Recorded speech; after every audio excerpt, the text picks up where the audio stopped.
quand on a vraiment zéro compétence en cuisine et qu'en plus on n'a pas le temps, on n'a pas le savoir-faire, ou qu'on n'a pas la motivation, qu'on a été habitué à manger que des conserves et des produits transformés, et ben c'est super dur, on sait pas du tout même quel produit acheter, et il y a plein de produits en plus qui paraissent bons pour la santé et qui le sont pas du tout. Donc du coup là, le premier volet, ce sera sur quoi acheter où, dans 3 types d'endroits, donc les magasins de produits surgelés, après les grandes surfaces normales et les magasins bio. Vous voyez, on monte en grade à chaque fois. Et surtout, ce premier volet, en fait, c'est vraiment, c'est juste où acheter les ingrédients, et puis je vais quand même donner quelques noms de marques et tout ça. Bon, je sais pas trop si c'est bien de le faire et tout ça, mais bon, je pense pas que j'aurai un procès avec mes 20 vues. Ça ira, je crois. Voilà, donc c'est parti.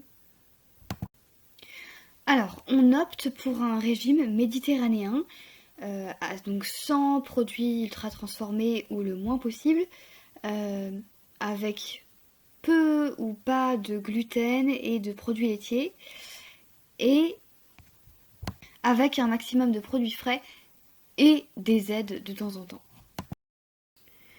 Donc la première étape, c'est de vous dire qu'est-ce que vous pouvez acheter où, qui soit pas trop craignos, mais si vous avez des difficultés à cuisiner, pas le temps, la flemme, voilà.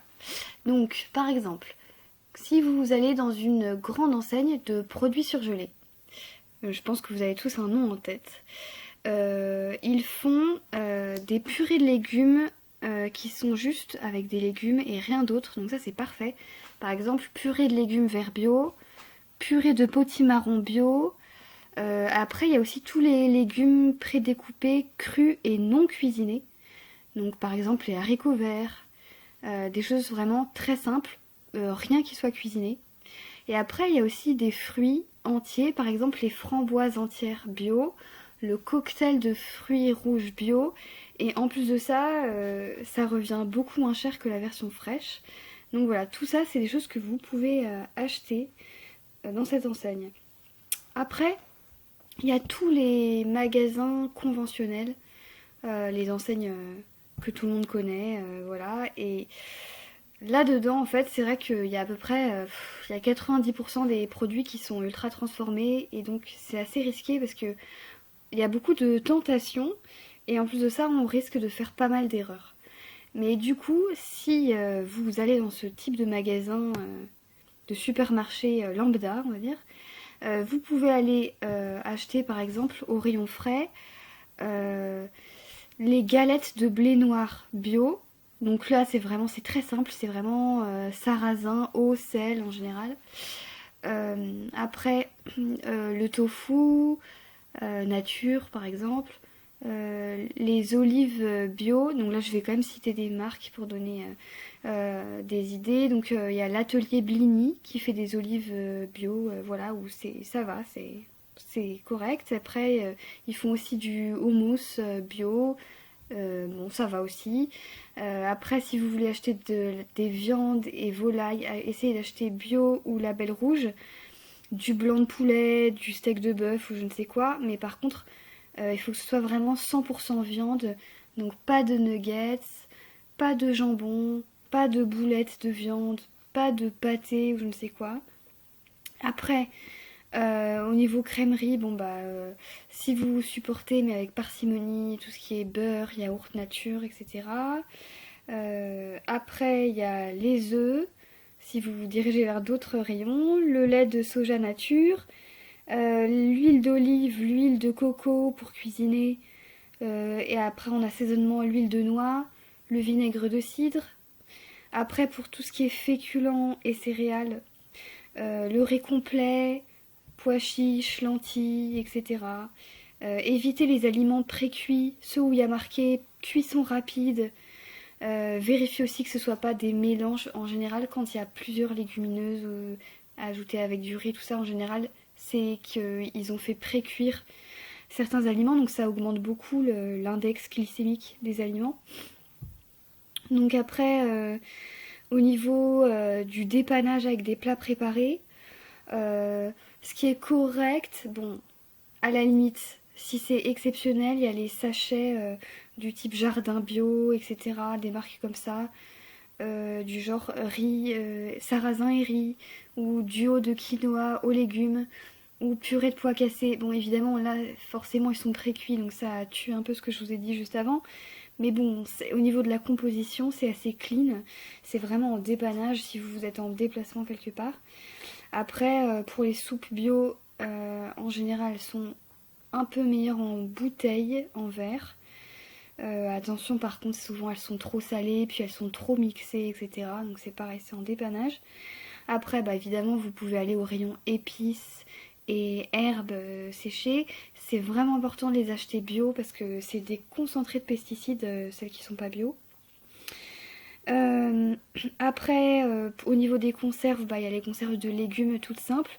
Donc, petits pois carottes, conserve de légumineuses, donc tout ce qui est pois chiches, flageolets, etc. Euh, le cassoulet, par exemple, il y a une marque, c'est La Belle Chaurienne, où franchement ça va. Après, si vous voulez cuisiner, faire parfois de manière exceptionnelle des desserts ou des choses comme ça, il y a les amandes en poudre, la coco râpée, bon tout ça, ça va, c'est clean. Comme en cas, il y a aussi tout ce qui est noisettes, noix de cajou, amandes, que ce soit en vrac ou en paquet, et à choisir non grillé, non salé. Après, au niveau des boissons, en fait, ce sera vraiment le mieux, c'est l'eau du robinet. Et après, vous pouvez prendre des tisanes ou du thé vert et essayer d'éviter celle où il y a marqué aromatisé à ou goût quelque chose, goût menthe et tout ça, parce qu'en général, c'est des arômes artificiels. Donc, à ce moment-là, essayez d'acheter des tisanes bio et de regarder quand même un petit peu les étiquettes. Et puis, après, bien, si vous allez... alors évidemment, pour tout ce qui est magasin conventionnel, franchement, je déconseillerais d'acheter les légumes et les fruits là-bas, parce que souvent, c'est des choses qui viennent de très loin, qui ont perdu leurs vitamines. Quand c'est bio, c'est beau, vous les achetez beaucoup plus cher. Et en plus de ça, c'est souvent sous vide, etc. Enfin, en sachet, donc c'est vraiment pas du tout écolo et en plus pas si bon pour votre santé et super cher. Donc ça m'amène au magasin bio. Donc toutes les enseignes que vous connaissez, donc La Vie Claire, Naturalia, Bio C'est Bon, les Nouveaux Robinson, Biocoop, il y a plein d'enseignes aussi qui sont beaucoup moins connues. Et en général, les légumes, fruits et légumes sont moins chers bio que si vous achetez du bio dans les magasins conventionnels. Et alors là, vous aurez aussi beaucoup plus de choix, mais attention, ça ne veut pas dire que si vous allez en magasin bio, tout va être hyper bon pour la santé. Il y a aussi des produits ultra transformés dans ces magasins. Par exemple, pour l'assaisonnement, donc sans cuisson, donc ce qui est fait pour faire des salades ou assaisonner des légumes vapeur par exemple, vous pouvez acheter l'huile de cameline. Il y a une huile que je peux vous donner évidemment. Voilà, je suis évidemment pas du tout, je sais pas comment dire, subventionnée par les marques et tout ça, mais c'est pour vous donner des conseils qui soient à la fois pas trop, enfin plutôt bons pour la santé et en plus qui vous coûtent pas trop cher. Donc par exemple, il y a l'huile de chez Vigean ou Vigean, enfin je sais pas comment ça se prononce, Oméga 3 Forte, évidemment à consommer au frais. Et elle est très bien équilibrée et elle coûte moins cher que l'huile de caméline pure. Après, il y a l'huile de noix évidemment. Vraiment, acheter aussi des herbes fraîches, persil, menthe, ciboulette et tout ça. Après, il y a aussi les graines en vrac, sésame, etc. L'ail, l'échalote, le curcuma frais. Il y a aussi, ils vendent du gingembre frais. Bon, c'est un peu moins pour les salades évidemment, mais voilà, c'est ce genre de choses que vous pourrez trouver en magasin bio. Vraiment aussi les épices, les graines de fenouil, graines de cumin. En fait, c'est super important si vous changez de régime de d'habiller les choses et que ce soit vraiment bon au goût, donc pas faire juste des légumes vapeur, etc. Après, je vais continuer. Alors après, il y a un truc qui est extrêmement pratique. Par exemple, si vous voulez pas cuisiner, vous faites des tomates cerises, des bâtons de crudité, etc. Et vous utilisez des tartinables. Et donc par exemple il y a Sojami qui fait des tartimi, voilà, avec plein de parfums différents. Donc là c'est au soja évidemment.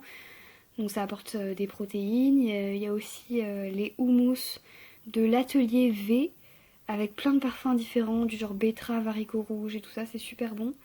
Après il y a les tartares d'algues, donc là il y a plusieurs marques différentes.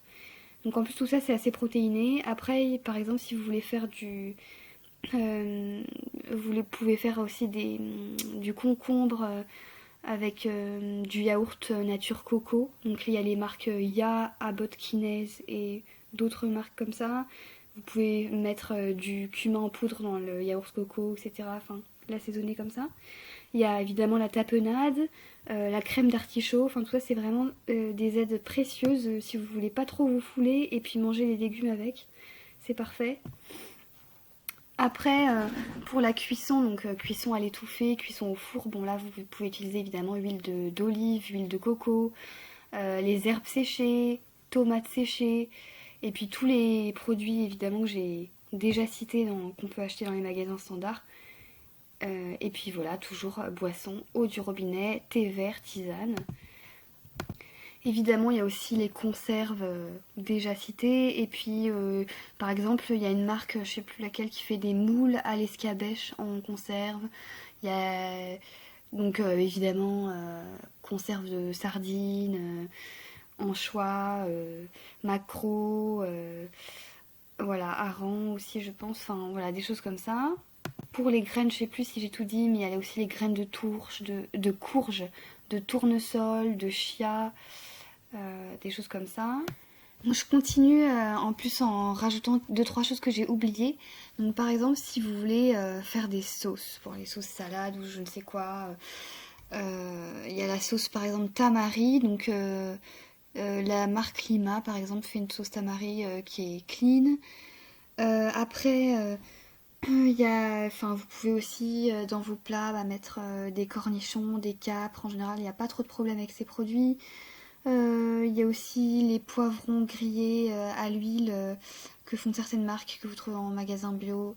La moutarde, en général, il n'y a pas trop d'additifs, c'est assez correct. Dans ce qui est conserve, il y a vous pouvez aussi prendre des conserves de marrons entiers, les conserves en verre, de haricots beurre. Voilà, c'est vraiment toujours des choses qui peuvent bien dépanner. Au rayon frais, méfiez-vous quand même de tout ce qui est steaks végétaux, galettes, sarrasin, brebis, je ne sais quoi, toutes les boulettes, les choses. Enfin, il y a toujours. Enfin, c'est des produits ultra transformés. C'est pas parce que c'est bio que c'est bon. Il faut quand même faire attention. Après, voilà, il y a deux, trois petits trucs que j'ai peut-être pas cités, mais bon, grosso modo, j'ai quand même fait le tour. Après, il y a des marques peut-être que je peux vous donner. Euh, Pareil, juste les quiches, les yaourts sans gluten, les yaourts aromatisés, les produits sans gluten, etc. Souvent, il y a plein d'additifs, c'est vraiment pas la peine. Comme conserve, en fait, pour revenir à ça, il y a Karine et Jeff qui font des... Franchement, globalement, c'est vraiment clean ce qu'ils font. Les... Tout ce qui est de toute manière sans gluten et tout ça, franchement, même y compris les pains, la boulangerie, des magasins bio où ils vendent des pains sans gluten, quand vous demandez en fait la liste des ingrédients, en général il y a quand même des fécules de choses X ou Y, enfin voilà, fécule de pommes de terre, etc. Enfin bon, c'est des produits qui sont franchement pas hyper bons pour la santé, donc en plus ça coûte vachement plus cher. Donc c'est pas la peine. Il vaut mieux ne pas acheter de pain du tout si vous ne mangez pas de gluten. Et pour ce qui est de tout ce qui est poisson et tout ça, bon bah vous pouvez toujours acheter un pavé de saumon frais, mais c'est quand même bon, le saumon c'est quand même, il faut pas en manger tout le temps et c'est quand même mieux d'aller chez le poissonnier en fait, de manière générale. Euh, pour ce qui est poisson, et c'est pareil pour ce qui est de la viande, vous pouvez en acheter au magasin bio, mais vous pouvez aussi aller chez votre boucher, voilà. Voilà, je pense qu'on a fait le tour à peu près de cette première partie, en fait, déjà de qu'est-ce qu'il faut avoir dans son placard. J'ai préféré vraiment axer sur ce qu'il faut avoir plutôt que de vous parler de tout ce qu'il faut pas acheter, parce que en plus de ça, la liste aurait été beaucoup plus longue et puis c'est plus décourageant. Donc là, au moins, vous avez eu un petit tour d'horizon. J'espère que ça aura été utile, cette première partie.